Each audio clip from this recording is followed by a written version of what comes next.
What's up, y'all? Welcome to the On the Come Up podcast, where creative entrepreneurs share their come up journeys that turn their passions into success. I'm your host, Kimberly, so let's get started. What's up, guys? We are back with another episode on the Come Up podcast. This is your first time, welcome. If you're coming back, thank you. Today we are here with Vinnie Corrales. Vinnie. Who are you? That's existential right out of the gate. Who is Vinnie? Thought this was going to be more lighthearted, a puff piece. I'm a stand-up comedian from Dallas. Oh, yeah? Stand-up comedian? Yeah. We'll get straight into this. What or who inspired you to become a comedian? Was there something specific, or what people were like, hey, you're funny, you should be a comedian, or usually people who are like, you're like the funniest one in the friend group who thinks they should go do stand-up is never going to be funny on stage. Yeah. Our class clown was somebody who I did not think was funny. The guy who got voted class clown, I was the person in the back of the room making fun of the class clown because I'm just what do these people think this is funny? Yeah. So but I was just, I just couldn't believe people were laughing and rewarding these people. So what was funny to you wasn't funny? Yeah. What people thought was... What people thought was funny wasn't funny to you. Yeah, so I was never the funniest in my friend group or anything. But I started doing improv. I did improv comedy when I first moved to Dallas. I moved from Costa Rica to Dallas. I followed a girl here, and she, for a birthday present once, she got us improv classes. So we took improv at Dallas Comedy House, old Dallas Comedy House. This is 10 years ago at this point. And it was fun. I was on a Herald team, and it was fun. But then we broke up, like you do. And I was just kind of manic depressively just writing away, because she had the internet and TV. So when I moved to a efficiency apartment, this little studio apartment, I didn't have any internet or TV, so I was just manic, just writing away. And then I said some stuff to some improv teammates, and they were like, hey, that's pretty funny, they do open mics here on whatever day of the week it was. And I did an open mic, did one, and then just immediately was I guess this is what I do now. I guess I'm one of these guys now. So it was just out of nowhere, just an improv class that you took? Yeah. It was fun. I like improv. I'm glad I started with improv before I did stand up, because I think it really empowers your stage presence and stuff. But yeah. What was the first joke you wrote that you were proud of? Oh, okay. I on stage, or as a kid or something? On stage? On stage. On stage? Okay. One that I was really proud of was, oh man, you put me on the spot. I'm thinking about old material, things I don't even say anymore. Okay. Oh, I got one that I still use, because it's just tried and true. It's talking about how women have it rough, right? And so I know women have it rough because I did a little reconnaissance work. I went incognito, and I hit the town one night as a woman, dressed as a woman, to see what it was like, to build a little empathy, to be, an ally of women, just as, to see what it was like. So, and I went all out too. I'm talking you lipstick, a whole girl? Lipstick, blush, eyeliner, mascara, hosiery, fishnet stockings, high heels. And I discovered two things why women have it rough. Number one, stilettos are like a torture device. And number two, women get called queer a lot. Really? Oh, I've never been called that. Yeah, well, you're not a man who is dressed up as a woman. So that's yeah. why they called you that. Yeah. Because I look like this, and I was dressed up like a woman. Did you have facial hair? Oh, yeah. Yeah. How'd you find high heels that fit you? I have lifts. I use lifts. So it was very natural. Yeah, it adds like What's 3 a inches. lift? Lifts are things that guys will put in their shoes to make them seem like taller. I don't know. I wear Crocs, but You can't see his shoes. He's wearing Crocs, so no lifts today. yeah. No, I mean, still, high heels are easy to come by. You just go to the store and find some. Yeah, but y'all's foot are like gigantic. Well, I mean, they've got some real cows out there. I mean, I don't, So you mentioned that your material was different back then. Like, how do you come up with new material? Like now, what is your? Do you have like a niche now? Yeah. Well, I've been starting to get more into like kind of like stories more. Like when you first start, I mean, like I'm in like my early 20s. I have no like life experience really, so it's like I can't really go up and relate with like a lot of people. So it's all just like very clever stuff. Like, and so the laughs I was getting was like really like heady laughs. But then at a certain point, I realized that the goal is like gut laughs, belly laughs, because those are just fuller, bigger laughs, and the people who were getting those were like connecting a little bit more like emotionally. They were being like a little bit more vulnerable on stage. So I'd say like over the last 4 or 5 years, I've been really trying to like not just be like clever, but like really trying to tap into like undeniable funny. So know? is it like true stories in your life that's happening, or you just make? No, most of them make it up. No, they're true. True? Yeah, everything I say on stage I is always true. wondered that, like, if But it's like it's true in the sense that like it happened, and like there might be like it might be for any given comic, it might be two true things happened on separate things, but then they like kind of put them together as one. And they had to like make the joke, or it could just I mean like whenever you hear a comic be like, oh, I was walking down the park yesterday and I thought of this thing. It's like I've heard you say that joke for the last 3 years. You weren't walking down the park yesterday and thought that like, so that part is like kind of part of the facade, So like, how do you switch it up? Is it every show is different, or some shows are more or less the same, or? yeah, I mean you got to read the room depending on like what room is, what the crowd's laughing at. Like I did 55 minutes at a bowling alley in Terrell, Texas last weekend. So my career is crushing it, and No pun intended. yeah, they did like I did jokes for like the first 5 minutes, and then learned very quickly that they did not want jokes. They wanted crowd work. They wanted you to talk to them. So I did like 50 minutes of just like talking to them and getting to know all 40 people who were in the bowling alley. And so you just got to read the room. So, but like to me, that's not a win. Like I really wanted to go work on my joke. I don't like crowd work. I don't like talking with the crowd too much. I actually like working on the jokes that I thought of. Oh, have you had like any like difficult audiences? Oh yeah. How do you handle that? Yeah, sometimes you just got to pull it out of them. Sometimes they're just not feeling it. And you can either be like, well, at least I was compelling, or you can frame it like, oh, I just wasted a bunch of good jokes on these people. But it happens. It happens. Yeah, they can't always be home runs. Mm-hmm. But yeah, the worst.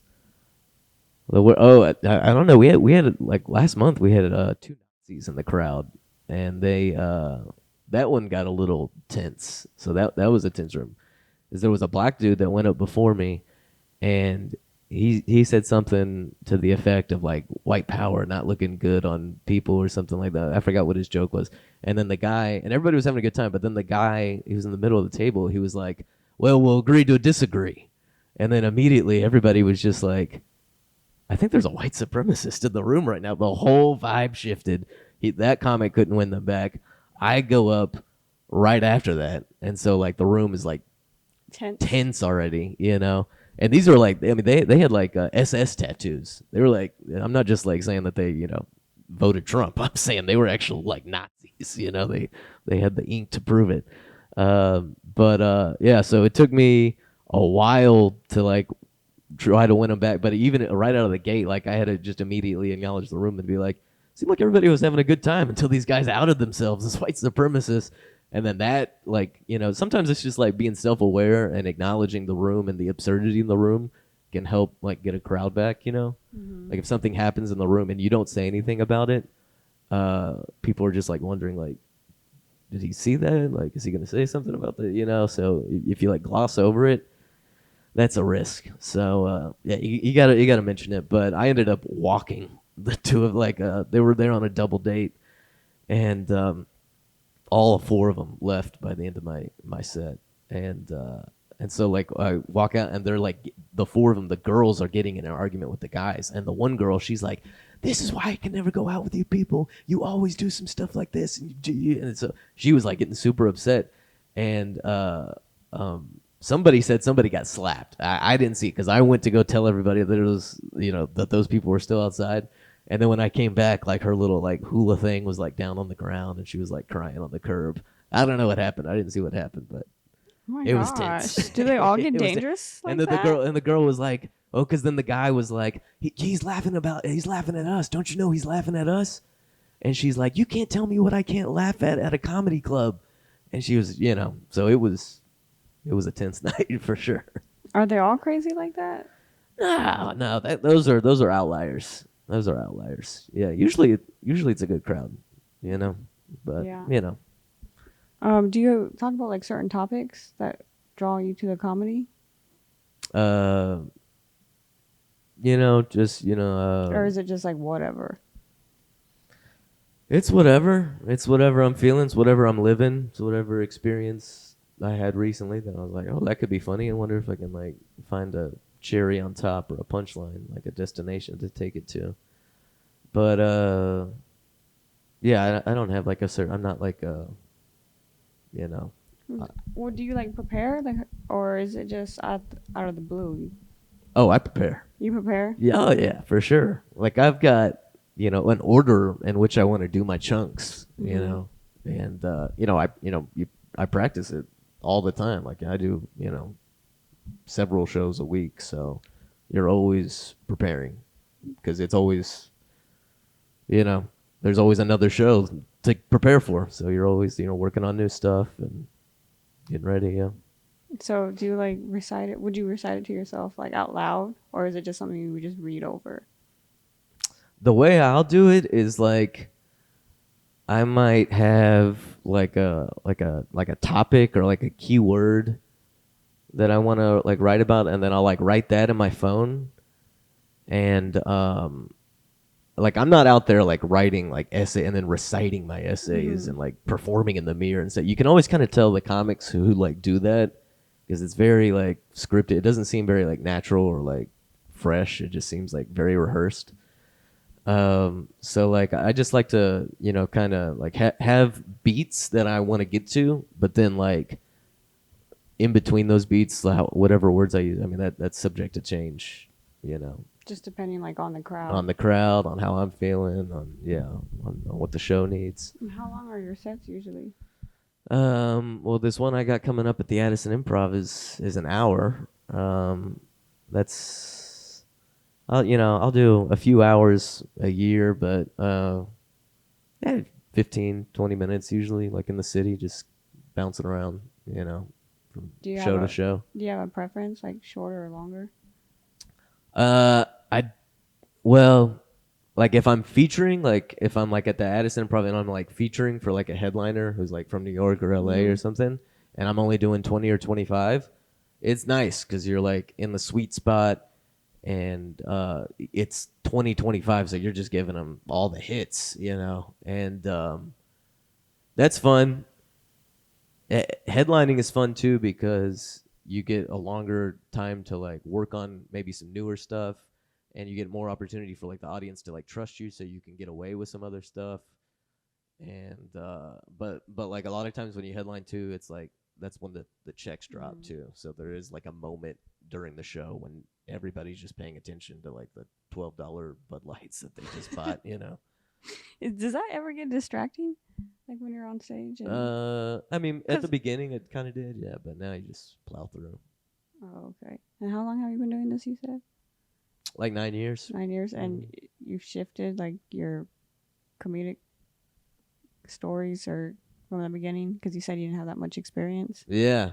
So when I first started, like a lot of just like one-liners, and just set up, punch, which I still like is at the heart of all my jokes. Like, there's still jokes. I'm not up there just trying to get people to like clap or something to make good points. Like, there has to be a joke at the end of the day. You can't just go up there and have people just agree with you. It just has to be funny.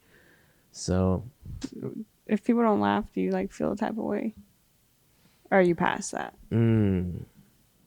Well, see, that's a good protest of like if you don't like a comedian. Like, a lot of people think like, oh, I don't like a comedian, I'm gonna like yell at him and heckle, and that's how I'm gonna. But then that opens up the opportunity for like so much more comedy at their expense. Because like, this person has a microphone and you don't. So like, if you don't think somebody's funny, you don't just yell at them. You just don't laugh, and that hurts so much more. Like, there's people that I think about from like 5 years ago that I remember like arms crossed, like not laughing at anything. That sticks with you. It does? Oh yeah, for sure. But it's part of it. You can't be for everybody.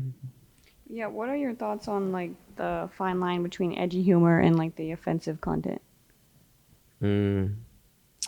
Well, I'm kind of fortunate because I got in very early at a club in Dallas called Backdoor Comedy, which is like one of the oldest clubs in the city. I mean, it's an institution, really. Linda Stogner, Jan Norton, but the thing about Backdoor is they pride themselves on being they're a clean club. There's a clean club. They don't let you say fuck. They don't let you say.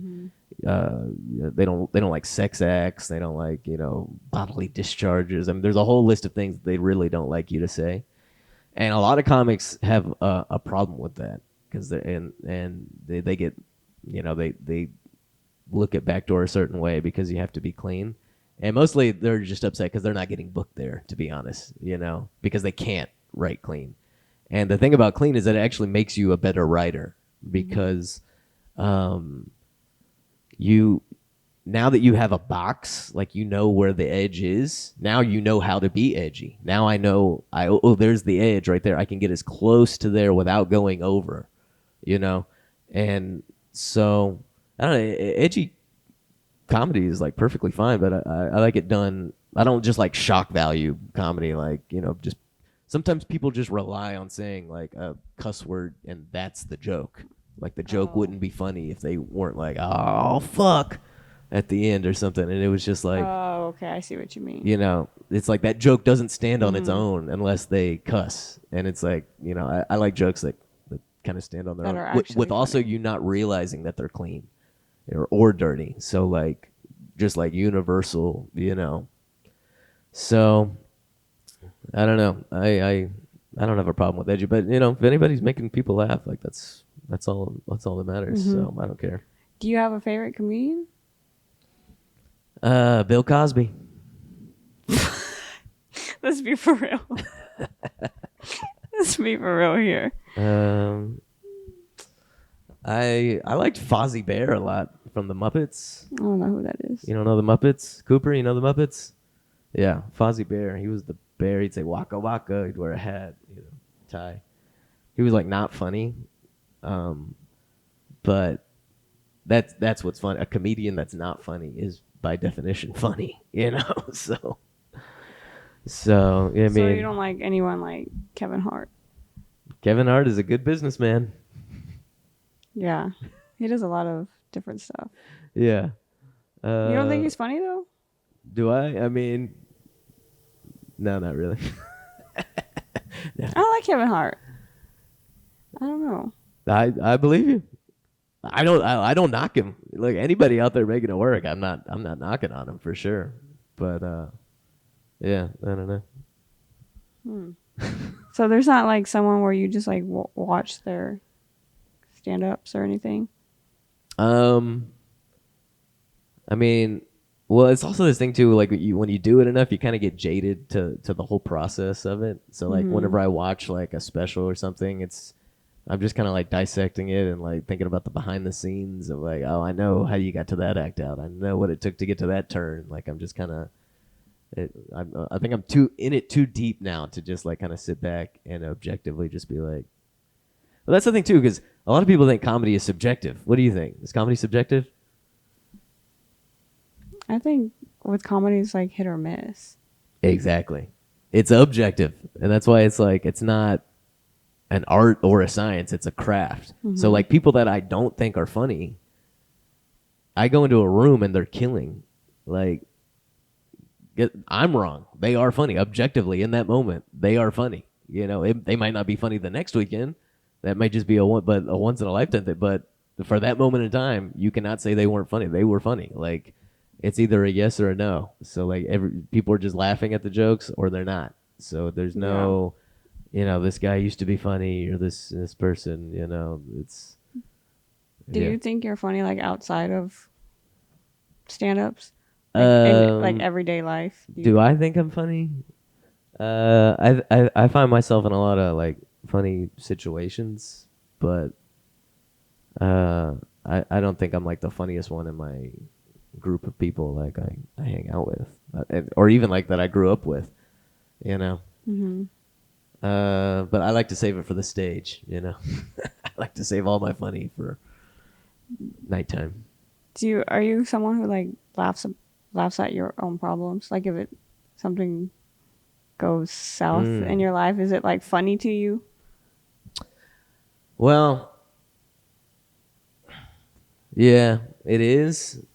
But then lately, like, I had an incident happen where I got held up at gunpoint, and I got like pistol whipped and shit, and had a gun to my head, and robbed, you know, and while I was there, like really like with the gun to my head, I'm like looking up into the window, like where my wife is sleeping, and I'm like, man, what's the angle here? How can I turn this funny? like how am I going to be able to get out of this and turn it into a bit? So, in a sense, it's kind of like maybe like a healthy perspective of looking at the world, because like kind of traumatic things they just kind of fly off your back, you know? But then also on the other hand, and I talked to a therapist about this once, where it's just like, am I denying myself like the human experience of actually like feeling it in that moment? So I don't. It's something I struggle with. Like, you know, I don't think there's a right or wrong, but I always, when one happens, I always like wonder if I should have done the other. You know, so like in that moment right there, I'm almost like, man, should I have like, you know, experience this a little differently, or like, is it a good thing that I was just immediately like, you know, how can I turn this into a joke? How can I get material out of it? Is that what you think about all the time? Yeah, I think any writer that you never. Chris Rock once was like, writers, you don't get time off. Even when you're on vacation, you're always working. You're thinking about any experience you have, like how can this tie into something I thought of, you know, 3 years ago? Can this, you know, I finally had that experience. Now that line that I thought of way back when, it finally works for this, you know. So yeah, so I'm always thinking about like, you know, perspective, and always writing, and yeah. So your mind's on like 100. Yeah, a lot of late nights. Yeah, a lot of burning the midnight oil. Do you have any advice for any aspiring comedians? Don't do it. Quit. That's not advice. You're not gonna make it. Nah, I'm giving them life advice. You're not gonna make it. You're gonna be much healthier if you quit and don't do it. You're gonna be happier. You'll find a nice wife. You'll settle down. It's for the best. I promise. Is that how you feel right now? For other people, yeah. There's too many comics. Everybody thinks they can be, and like the whole Kill Tony culture too. Now everybody thinks that they can be a comic too. I don't even know who that is. He's got a pretty big. He says it's a podcast. It's more like a game show, but it's like a glorified open mic. You know. So don't do it. You said. Don't do comedy. Yeah, there's too many comedians, and you're probably not funny enough. There's a lot of people that are a lot of things. Truer words have never been spoken. There. I'm just saying. There are a lot of people who are a lot of things. Yeah. But. Why, you think about doing comedy? No. Did I just dash your hopes? No, not Hooper, at all. did I dash your hopes? Okay. No, not me. You been to a comedy show?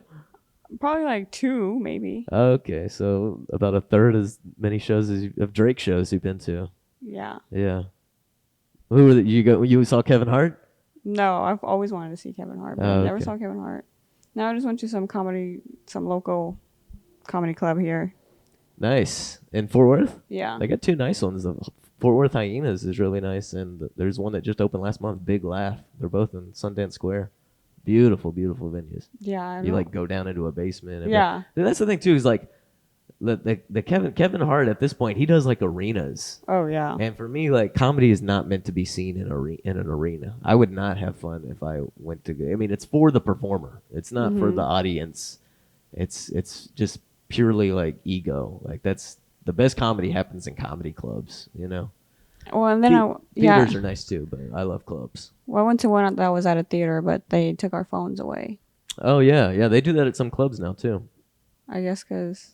Well, because people are like recording and putting their material out without consent, and that's happened. But at the ones like the improv ones, people have their phones, right?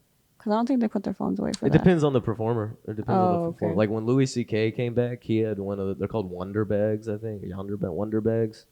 Some of the schools are doing them here. I just read for the new school year. They are using this business to like lock up the kids' phones during the school day. But yeah, it depends on the performer. Like Louis C.K. was like, I don't want anybody filming this and then leaking it because he was just coming back from being canceled. So. Oh, how do you feel about that? Do you care if people like just record you? It happens, and I mean, they're not going to do anything with it. I mean, it's usually people mean it in a nice way, where they'd like want to send it to like their aunt or something and be like, oh my god, I'm at a comedy show. This guy's funny. I don't think they're ever doing it to like steal material or anything. But in general, I don't like it because it is just another distraction. I see. I mean, I've done shows before where like. It's like the World Series, and I got like people like watching like the Astros World Series game, like in the front row, like not paying attention to the show at all. And then I catch myself like trying to figure out what the score is, So it's like that happens a lot. Too. Yeah, that happens a lot. Yeah. You look at someone else's phone, like, but y'all are looking at the same thing. Mm-hmm. All right, Vinny, thanks for coming on. Appreciate you sharing your intrusive thoughts out loud. Oh, was that it? That's it. Yeah. Oh my god. Can I promote my shows? Yeah, promote your show. What you got going on? Okay. Well, we got September 18th. I'm doing my hour at the Addison Improv. September 18th. September 18th. If you use the code Cowabunga, you get half off tickets. So I would encourage everybody to do that. Can I give you the list of my shows that I got coming up? Yeah. Hopefully some people will come out. Okay, so well, this won't be out not by tonight's shows. It won't be. This won't be out. So yeah, I got 2 shows tonight. You're probably not gonna make. I got So I do a show. Me and my boy Niaz, we run Cowabunga Comedy. We do shows in downtown Plano. Last Wednesdays of the month at the Fillmore Pub. These shows, I mean, we make this place feel like a comedy club. Like it is. We bring in headliners, people from we had a group from the Comedy Mothership in Austin just came to do our show like a couple months ago. People come from all over the country to do these shows. They love this show. This is the hottest show, and it's a free show too. It's completely free to the public, but it's first come first serve, and sometimes people show up 2 hours early to make sure they get a seat. Oh wow! Yeah, so it's a good show. But I'm always there. I host them. I do time up top. And then I we only do like 3 other comics. Everybody gets a chance to do like, 20, 25 minutes. But I got one of those. The last Wednesday of the month. Next one is on the 28th of August. I don't know if this will be out by then. It won't. Okay. I'm at Odd Muse Brewery on August 31st. I'm at Addison Improv September 18th. Cowabunga Show, September 25th. Dallas Comedy Club, September 27th. Dallas Comedy Club. Jeez, you have so much. October Do you have a 5th. website? VinnieCorrales.com. At Vinnie and the Jokes on Instagram. Y'all go follow him. Yeah, thanks. This was fun. If you like jokes, y'all go follow Vinnie and the Jokes. Even if you don't like jokes. Or if you don't like if you jokes. like cats, I got a lot of cat content also. Or if you like Crocs. People seem to like the cats. The Crocs too, yeah. Well, thanks, Vinny, for coming on. YouTube fam, don't forget to subscribe, like. You can find On the Come Up podcast on Apple Podcasts and Spotify. We will see you guys in 2 weeks.